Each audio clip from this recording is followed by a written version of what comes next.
प्यारे विद्यार्थियों, आज हम बाल गोविंद भक्त पाठ 2 10वीं कक्षा हिंदी से पढ़ेंगे। आइए देखिए। उठते न जाने किस वक्त समय, जकर वह नदी स्नान को जाते, गांव से 2 मील दूर वहां से नहा धोकर लौटते और गांव के बाहर के पोखर तालाब के ऊंचे स्थान पर अपनी खंजरी लेकर जा बैठते और अपने गाने टेरने ऊंची आवाज में गाना लगते। और मैं शुरू से ही देर तक सोने वाला हूँ, किंतु एक दिन माघ, ये महीने का नाम है, कि उसे दांत किटकिटाने वाली, यानी कि माघ सर्दी का महीना होता है और उसमें दांत कांपते हैं। दांत किटकिटाना यानी कि दांतों का कांपना। बहुत शुभ है।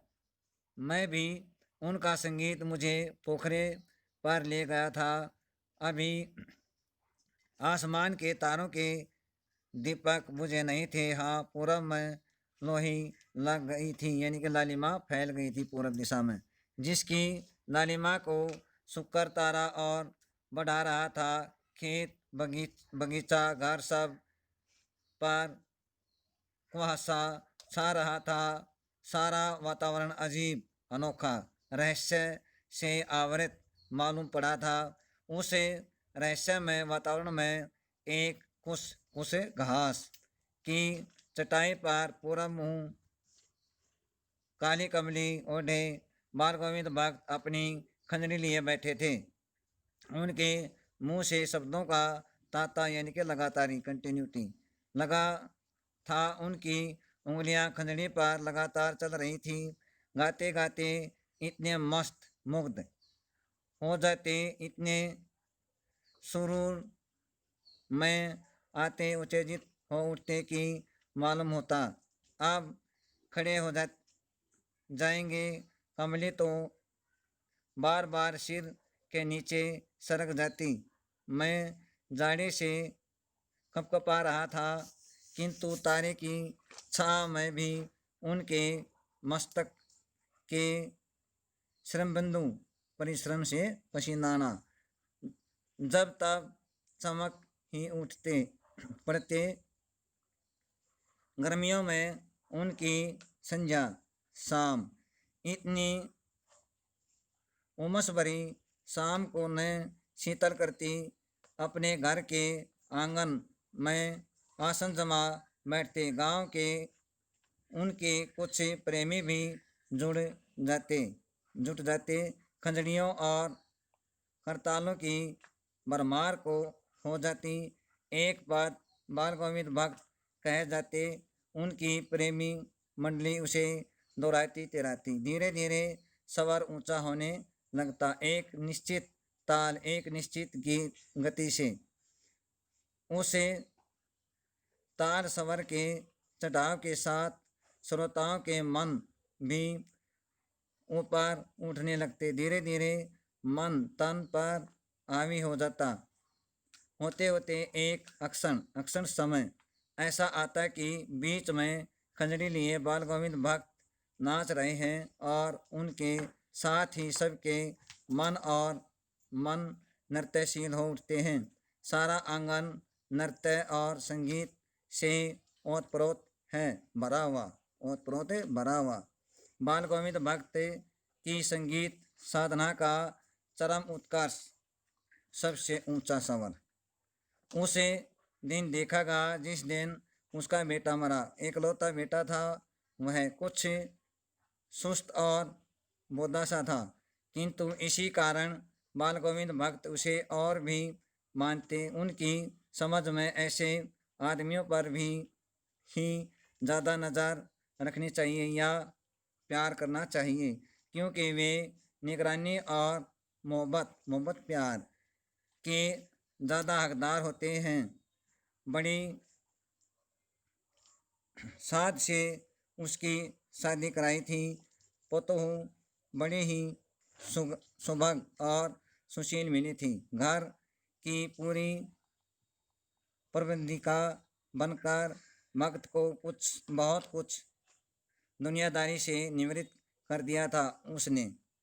उनका बेटा बीमार है, इसकी खबर रखने की लोगों को कहाँ फुर्सत। किंतु मौत तो अपनी और सबका ध्यान खींचती ही रहती है। हमने सुना बाल गोविंद भक्त का बेटा मर गया, कौतूहलवश उनके घर गया, देखकर दंग रह गया। बेटे को आंगन में एक चटाई पर लिटाकर सफ़ेद कपड़े से ढक रखा है। वह कुछ फूलों को हमेशा ही रोपते रहते, उन फूलों में से कुछ तोड़कर उस पर बिखरा दिए हैं।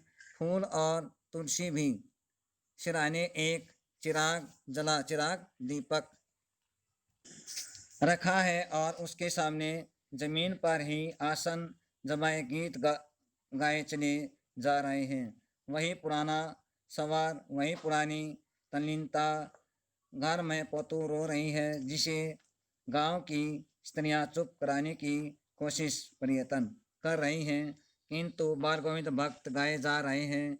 हाँ, गाते गाते कभी कभी पोतू के नज़दीक भी जाते और उसे रोने के बदले उत्सव मनाने को कहते। आत्मा परमात्मा के पास चली गई, विरहिणी अपने प्रेमी से जा मिली। भला इससे बढ़कर आनंद की कौन बात। मैं कभी कभी सोचता यह पागल हो तो नहीं हो गए, किंतु नहीं। वह तो कुछ कह रहे थे, उसमें उनका विश्वास बोल रहा था, वह चरम विश्वास जो हमेशा ही मृत्यु पर विजयी होता आया है। बेटे के क्रियाक्रम के मैं तुल नहीं किया, तुल मैं तो पोतू से ही आग दिलाई उसकी। किंतु ज्यों ही श्रद्धा की अवधि पूरी हो गई, पोतू के भाई को बुलाकर उसके साथ कर दिया, वह यह आदेश देते हुए कि उसकी दूसरी शादी कर देना। इधर पोतू रो रो कर कहती, मैं चली जाऊंगी तो बुढ़ापे में कौन आपके लिए भोजन बनाएगा, बीमार पड़े तो कौन एक चलू भर पानी भी देगा, थोड़ा सा पानी, चलू भर पानी, थोड़ा सा पानी। मैं पैर पड़ती हूँ, मुझे अपने चरणों से अलग नहीं कीजिए। लेकिन भगत का निर्णय अटल था, तू जा, नहीं तो मैं इस घर को छोड़कर चल दूंगा। यह भी उनकी आखिरी दलील तर्क, और उस दलील के आगे बेचारी की क्या चलती। बाल गोविंद भक्त की मौत उन्हीं के अनुरूप हुई। वह हर वर्ष गंगा स्नान करने जाते, स्नान पर उतनी आस्था नहीं रखते जितनी संग सरगम और लोक दर्शन पर। पैदल ही जाते, करीब 30 कोस पर गंगा थी। साधु को सबल स्नान लेने का क्या हक, और गृहस्थ किसी से भिक्षा क्यों मांगे। अतः घर से खाकर चलते तो फिर घर पर ही लौट कर खाते। रास्ते भर खंजड़ी बजाते गाते, जहाँ प्यास लगती पानी पी लेते। 4-5 दिन आने जाने में लगते, किंतु इस लंबे उपवास में भी वही मस्ती, वह बुढ़ापा आ गया था, किंतु टेक वही जवानी वाली। इस बार लौटे तो तबीयत कुछ सुस्त कमजोर सी थी। खाने पीने के बाद भी तबीयत नहीं सुधरी। थोड़ा बुखार आने लगा, किंतु ने व्रत तो छोड़ने वाले नहीं थे। वही दोनों जून गीत स्नान, ध्यान, खेती बाड़ी देखना दिन दिन छिड़ने लगे। लोगों ने नहाने धोने से मना किया, आराम करने को कहा, किंतु हंसकर टाल देते। उस दिन भी संध्या में गीत गाए, किंतु मालूम होता जैसे तागा टूट गया हो। माला का एक एक दाना बिखरा हुआ। भोर में लोगों ने गीत नहीं सुना। जाकर देखा तो बाल गोविंद भक्त नहीं रहे, सिर्फ उनका पिंजर यानी कि शरीर पड़ा है। प्यारे विद्यार्थियों, नीचे 4 प्रश्नों के उत्तर दिए गए हैं, ये लिखने और याद करने हैं।